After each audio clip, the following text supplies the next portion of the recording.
William Gargan stars as Barrie Craig, confidential investigator.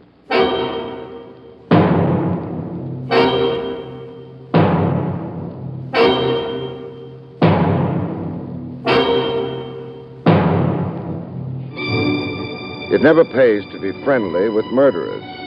Give them an inch and they'll take a yard, usually rope, tied around your throat and attached to the nearest rafter.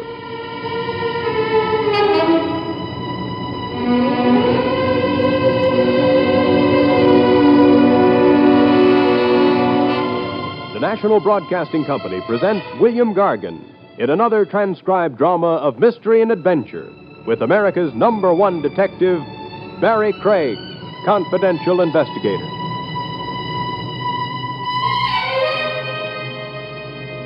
Craig speaking. If I try hard, I can remember back to the days before I was in this business, when on going to bed at night, I would always look under my bed. No, not for a blonde, a burglar. There never was one, though. So as the years went by, I stopped looking. I just went to bed. On this particular night, however, I had barely dropped off to sleep when I heard a noise at my window. I was practically asleep, and besides, I wasn't in the mood for burglars. The burglar, however, had other ideas. Mr. Craig. I'm asleep. You can't see me, can you? No, and I'd be happier if I couldn't hear you. I can see you, however. It helps me aim the gun I'm pointing at you more accurately. Well, I'd hate to have your aim suffer. Mr. Craig, I need some advice. I'm a novelist. I'm writing a book about murder. I'm calling it The Unsolvable Crime. Well, now that you've got that off your chest... What I came here for was to have you tell me whether or not the murder my book is about is really unsolvable. Well, why me? Because you've had a lot to do with murder, for one thing. Because you're not a policeman, for another. No argument so far.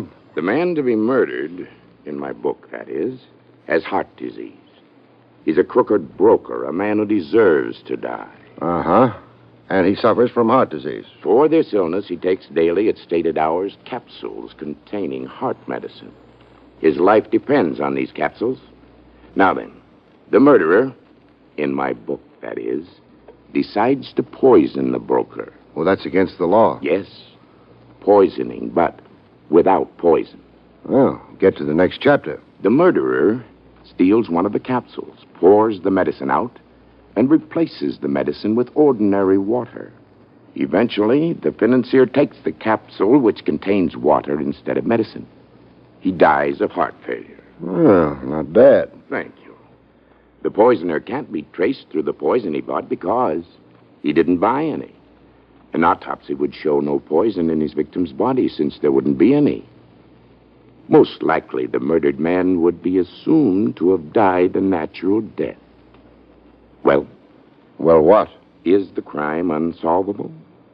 Oh, at the moment, I can't see any flaws in it. Well, if you can't, then I don't imagine the book reviewers will.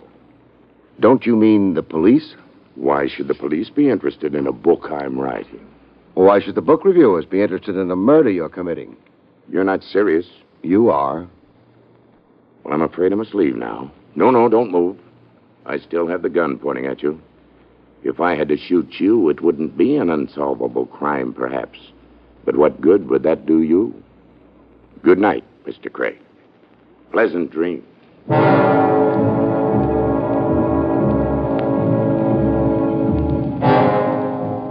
The gentleman in the dock left quickly and efficiently. So I went back to sleep.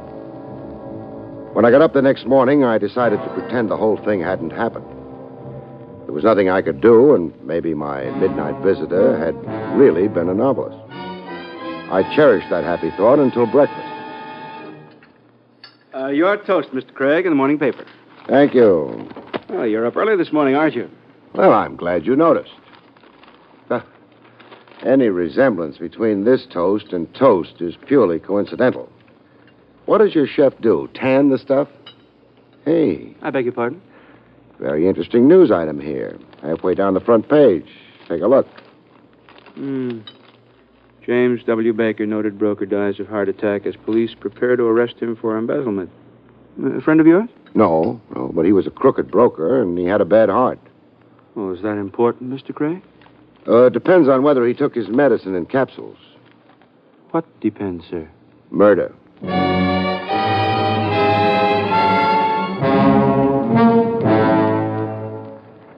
Sure, maybe it was a coincidence. But if it was the kind of coincidence that goes better in books than in reality. James W. Baker was listed in the phone book. So, feeling that maybe the long arm of coincidence had strained a muscle in this particular case, I decided to pay the late Mr. Baker a friendly visit.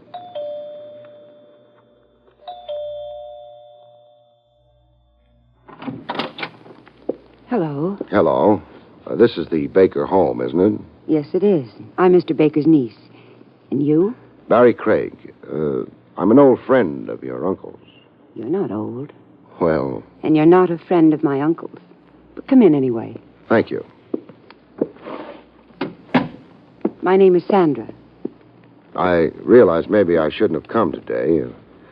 You must be all broken up by your uncle's death. Who? Me? Well, the family. Well, that's me.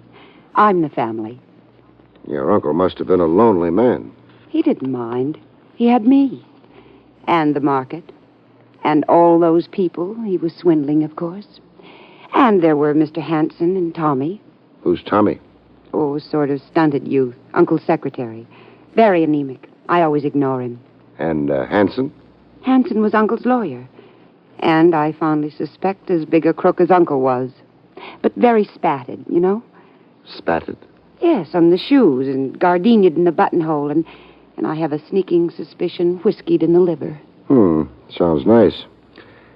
Anybody else close to Uncle? No. Then it boils down to one of you three. What does? Who's happy now that Uncle's dead? Well, I am. Hanson is.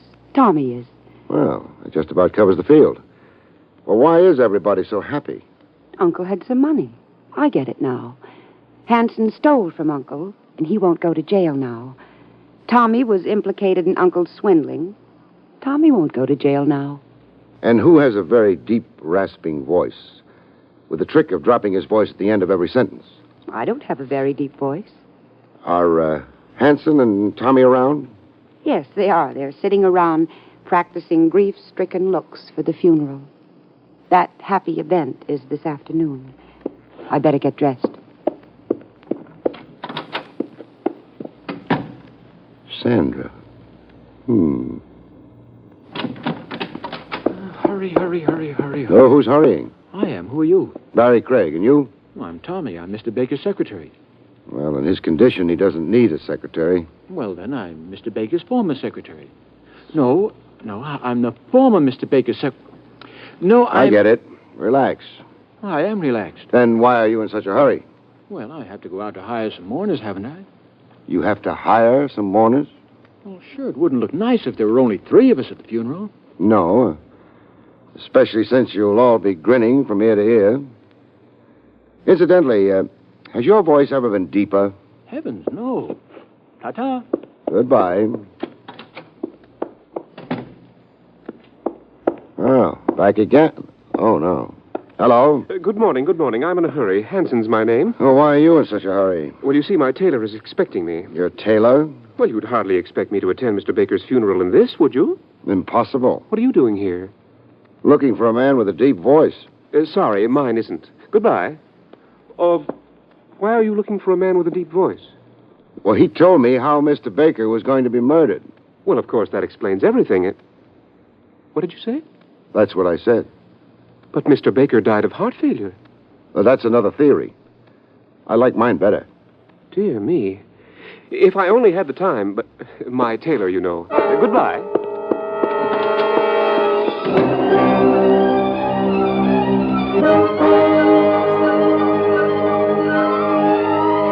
I stayed in my chair for a while, staring at the door that had shut behind Hanson. Wondering. I'd been handed my 3 suspects. There was something else, though, that might help, it occurred to me, in a bookstore. And I chose a bookstore in the same neighborhood as Baker's house. Good afternoon, sir. Hello. Do you carry medical books? Why, yes, we do. Would you happen to have one on diseases of the heart? Well, now, we don't stock many. We had one, but we sold it last week. Oh, that's too bad. I'm sorry. No, it's funny. The person I sold it to was a very nervous gentleman. I rather suspected at the time that he might have a heart condition himself. I see. Do you recall his name? Name? Oh, yes. Yes, I remember. It was Hanson. That's right, Hanson.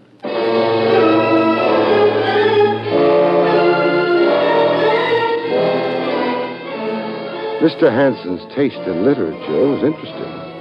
It occurred to me Mr. Hanson himself, if I could pin him down, might be more interesting still.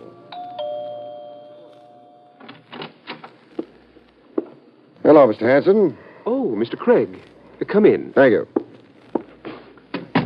Well, how did the funeral go this afternoon? Very sad indeed. Funerals upset me. Yeah, I can see how that would be. Have you ever tried reading for your nerves? It's supposed to be very soothing. Oh, I'm afraid I have no patience for books. Not even books on heart disease? What was that? Why, Excuse me. Hello? Oh, yes. Yes, of course. At once. Goodbye. Bad news? You turned pale. I'm terribly shocked. Tommy, you know him? Baker's secretary? Yes, I know him. Well, it seems that something's happened to him. What? He's dead.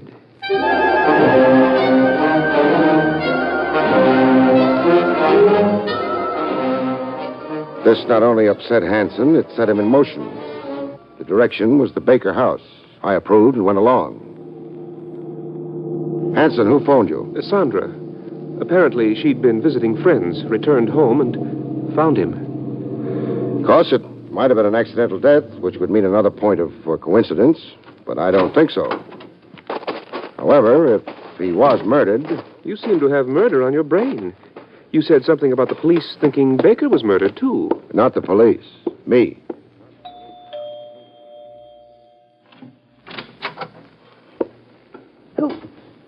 Oh, hello. Hello, Miss Sander. Have you notified the police? Yes, I phoned them just a few minutes ago. This is his room. I heard the shots. When? About an hour ago. You phoned Hanson here only 15 minutes ago. Well, I didn't know what it was then. Tommy was going to join me downstairs. When he didn't, I realized it must have been a shot. There he is. Yes.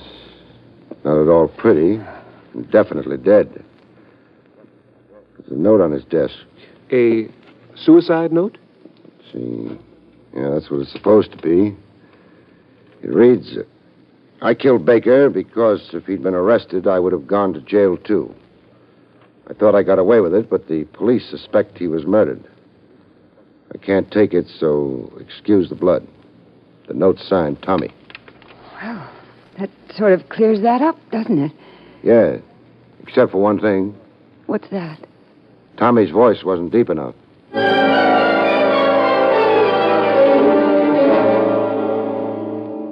The police showed up in a very little while. Tommy's death seemed to be an obvious suicide. I think the police attributed it to insanity. They didn't know what he meant about Baker's having been murdered. As for me, there didn't seem to be much of anything to do at the moment, so I went home and went to bed. This, it would appear, was going to be a case where I didn't sleep. I resisted the impulse to throw the phone out the nearest window and answered it. I'm asleep, and so should you be. Craig? Now that you know I'm at home, good night. Wait a minute. Craig, you told Sandra about someone who came to you in the middle of the night and told you about Baker's murder. Yes, I did. You described that voice very carefully. Craig, would you like to hear it again? Very much. Then come down here at once. The Kent Club on Marshall Boulevard, and I can arrange it for you. The man with the voice you described is here.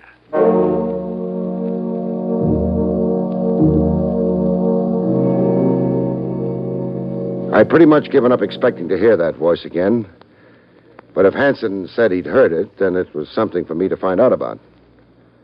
From the time I got the phone call to the time I got to the club, it must have been about a half an hour.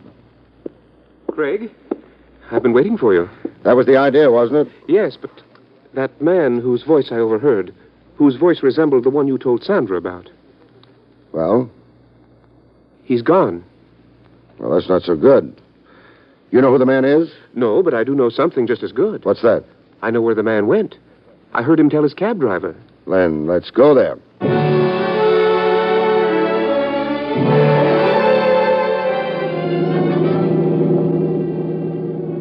Of course, Craig, you realize that I'm not absolutely sure it's the man you want. Me, I'm grabbing at straws. Anything at the moment is worth trying. That voice did sound like your description. Baker belonged to the club, too. It's a possibility. Hanson, Sandra told me you'd been stealing money from Baker. I don't think I care for that kind of conversation. I'm not making conversation. I'm asking questions. Was she telling the truth? What difference does it make? If Baker was murdered, it might make a lot of difference. You say if Baker was murdered. Aren't you sure? We'll know better, won't we, when we meet this man whose voice you overheard? Yes, we'll know better. The only thing is, suppose something happens to him.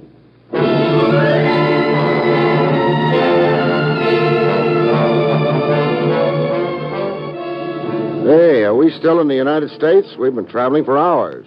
Apparently, he lives farther out than we realized. Shouldn't be much farther. Craig, mind if I ask you something? Go ahead. It's about Tommy. I can see him committing suicide, all right. He never impressed me as being much of anything. But somehow I can't see him murdering Baker. People rarely kill other people in front of witnesses. That's not what I meant. Craig, are you sure Baker was murdered? No. But you said before... I said I suspected it. That's something else. However, I am sure of one thing. What's that? I'm sure Tommy Yes? was murdered.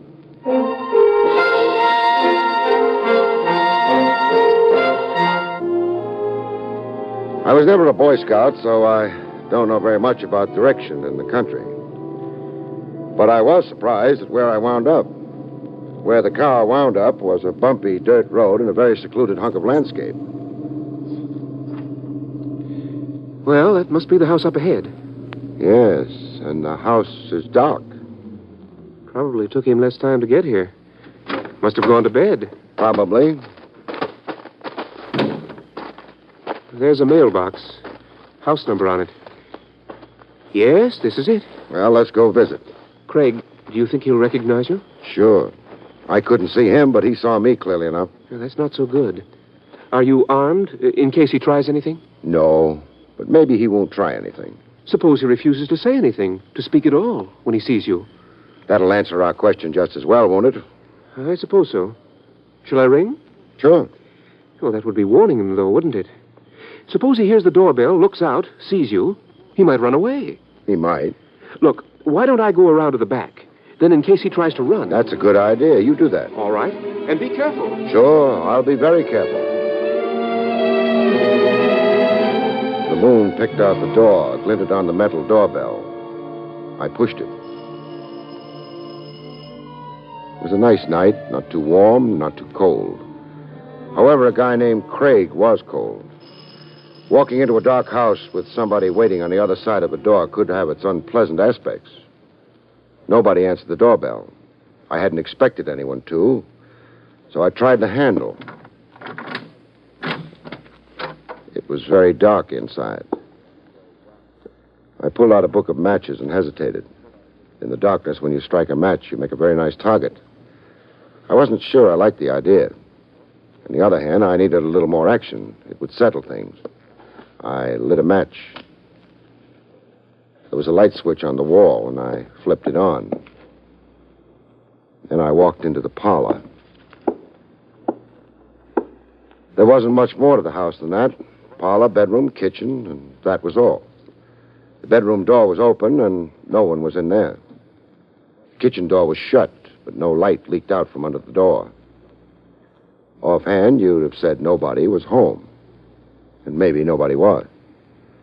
So I sat down near the table lamp that was the room's only illumination. Somebody made noises in the kitchen. Could have been mice. It could have been the mystery man with the deep voice, or it could have been a high wind that was slowly swinging the kitchen door open. I decided, whatever it was, that I didn't want the lamp to glare in its eyes, so I turned off the lamp and quietly shifted from my position next to the lamp to the other side of the room. That even matters up. It was dark in the kitchen, it was dark in the parlor, and nobody could see anybody. My unlit friend shifted slightly, and I began to get bored.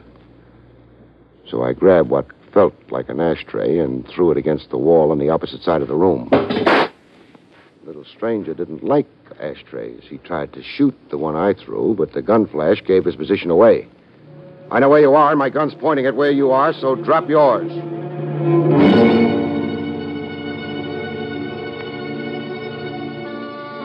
It didn't work. I hadn't expected it to, which is why I moved fast after speaking. I figured he still had 3 more bullets, any one of which, hitting me, could be painful, so... Drop the pop gun, huh? All right. Thanks. We can use a little electricity now. Hello, Hanson. Craig. My, you're bleeding. Your arm?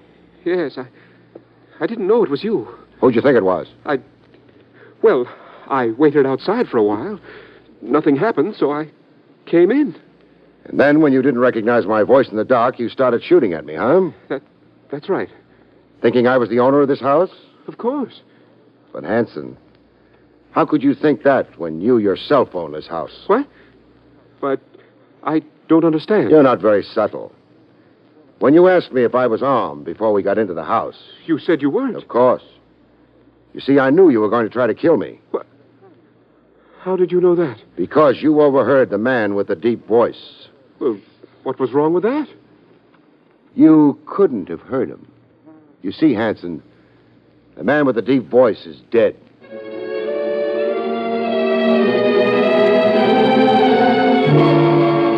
The police were glad to get Hanson, especially after I pointed out to them that Tommy's suicide note was a fake. They couldn't have known that, but I did.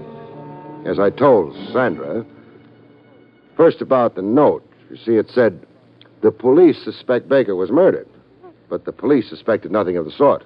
You did, though. Yes, but the only one I told was Hanson, and Hanson himself assured me he never spoke to Tommy. Therefore... Hanson killed Tommy after making him write the note? Right. But, Barry, what about the man who spoke to you in the middle of the night? He wasn't Hanson. No. Well, he couldn't have been Tommy. No. Well, then who was he? Sandra, there were 3 people involved in Baker's possible murder, we thought. You, Hanson, and Tommy. That's so. Well, we were wrong. There were 4 people involved. 4? Who's the 4th? The murderer. Baker himself. Oh. Then we asked, why did the man come to me in the first place? Well, he said to make sure his method of murdering somebody would never be detected. Yeah, that's what he said. But in coming to me, didn't he make sure of the very opposite? Wasn't he making sure that it would be detected? Oh, Barry, you're very, very brilliant. Oh, wait a minute. Now, Baker knew he was going to jail. He also knew that very probably Hanson would try to murder him. He didn't care very much. He was an old man and a sick one, but he did want to make sure his murderer would be punished. That's funny. What is?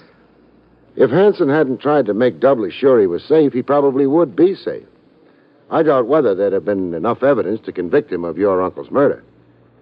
But he'll hang for Tommy.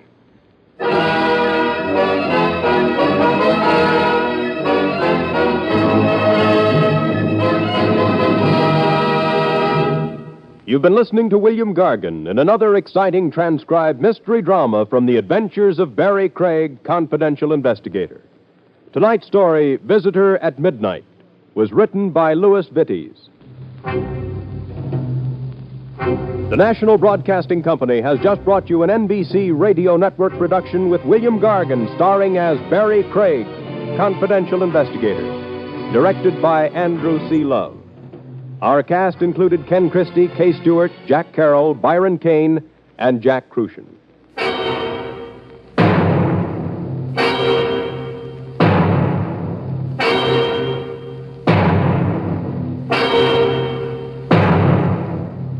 Convicts tell their true life stories on The Loser tonight over most NBC radio stations.